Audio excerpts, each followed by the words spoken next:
আর কখনো বাংলাদেশ কারো কাছে মাথা নত করবে না। আমরা নত জানু পররাষ্ট্রনীতির কবর রচনা করেছি। মাননীয় স্পিকার, আপনাকে পুনরায় ধন্যবাদ জানাচ্ছি। ধন্যবাদ মাননীয় সংসদ সদস্যকে।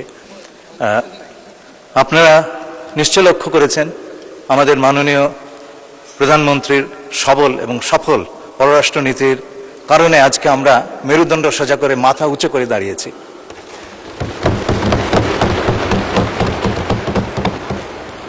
আমাদের প্রধানমন্ত্রীর নেতৃত্বে এই পররাষ্ট্রনীতি আমরা এগিয়ে নিয়ে যাব এবং আর কখনো বাংলাদেশ কারো কাছে মাথা নত করবে না। আমরা নত জানু পররাষ্ট্রনীতির কবর রচনা করেছি। মাননীয় সংসদ সদস্য যে কথাটি বললেন অত্যন্ত মূল্যবান। তার কারণ হচ্ছে আমাদের পররাষ্ট্রনীতির বাস্তবায়নের একটা বড় দায়িত্ব হচ্ছে বিভিন্ন দূতাবাসের।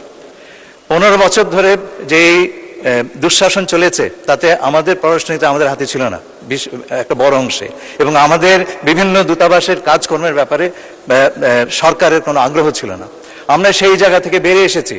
প্রত্যেকটা দূতাবাসের জন্য আমরা একটা কি পারফরমেন্স ইন্ডিকেটর তৈরি করছি এবং এটার ভিত্তিতে নির্ভর করে প্রতিটি দূতাবাসের আমরা কি ইভ্যালুয়েশন দিব, এবং আমরা যখন আগামী বাজেট আপনাদের কাছে পেশ করব তখন আপনারা সেই প্রতিটি তথ্য পাবেন।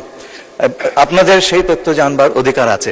তবে একই সঙ্গে আমি এইটুকুও বলি যে আমাদের সাইজের যে সমস্ত দেশ আছে এবং আমাদের পররাষ্ট্র কর্মকাণ্ডের বিস্তৃতি যেভাবে হওয়ার দরকার সেই তুলনায় আমাদের বাজেট কিন্তু অপ্রতুল। সেটা আমি বাজেট ডিসকাশনে বলেছি।